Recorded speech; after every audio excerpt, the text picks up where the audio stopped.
Radio Raheem here with vicious Victor Ortiz. You're getting ready for the big rematch with Andre Berto, February 11th, MGM Grand.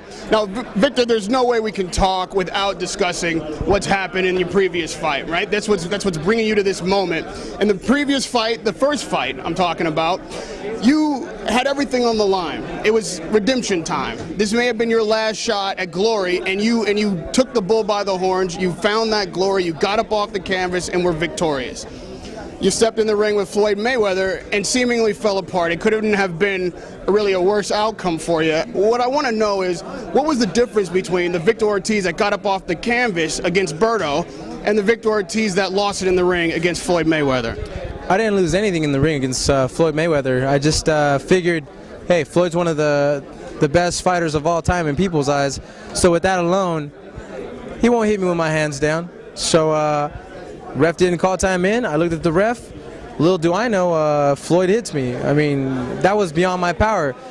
I think personally I had him a little freaked out because I had him against the ropes and catching him, nailing him. He's never been nailed like that before. So, hey, at the end of the day, if you need to save yourself, you got to do something.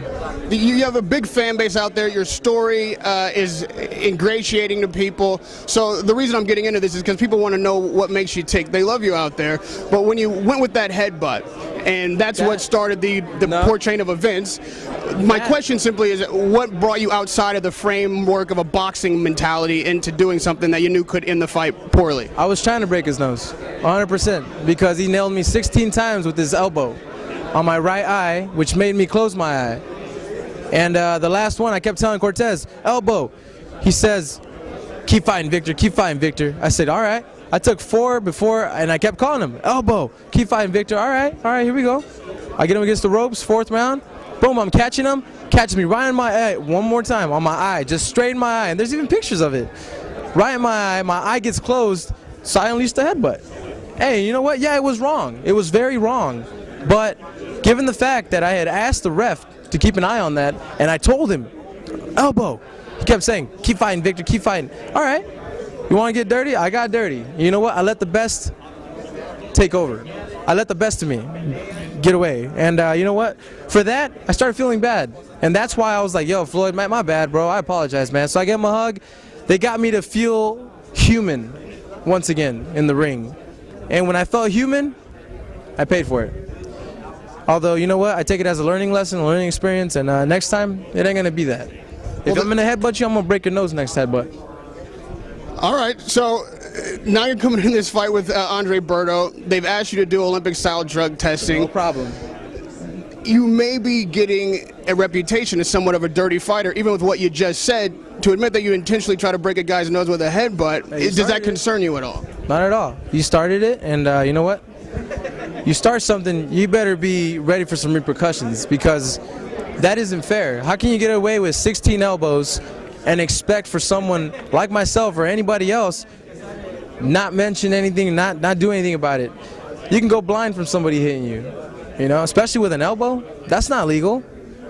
Maybe people think it is legal. Hey, like I said, though, it all goes back to people have their opinions. I have mine. I'm not going to lose an eye because somebody cheated. How are you approaching this fight with Berto? You won the first one in spectacular fashion. Berto's obviously coming to get, as it says, revenge. If things get tough in there, if you get your back against the ropes, how will you respond? You know what? Berto's a clean fighter. I fought him once. He doesn't use his elbows. He doesn't do anything foul, I don't think. And with that alone, that's why our first fight was such a great success. You know, we had a great fight. We went head-to-head. We boxed. But at the end of the day, it's because, hey, he's a respectable fighter. You know, he doesn't use his elbows, maybe to push you back a little bit, but that's it. That's a typical thing to do. But to swing a hook swing a hook like this and then come in, yeah, exactly. You're coming in, it's like a hook. You miss your hook, but you land your elbow. That's a big no-no, and that hurts, man. There's no title on the line here, but your reputation's somewhat on the line. Your comeback is on the line. What do you see in the future for you? Where are you headed now? I don't have a crystal ball, so I can't really say that. But at the end of the day, I know where I'm going. Where's that? Sit along and enjoy the ride. All right. Do you believe that this time you can knock Berto out? Can you put all of that to rest? Oh yeah, I can and will. Good luck, Victor Ortiz. Thank you. Radio Raheem. Victor's fighting on February 11th at the MGM Grand. Big rematch with Andre Berto. Thank you.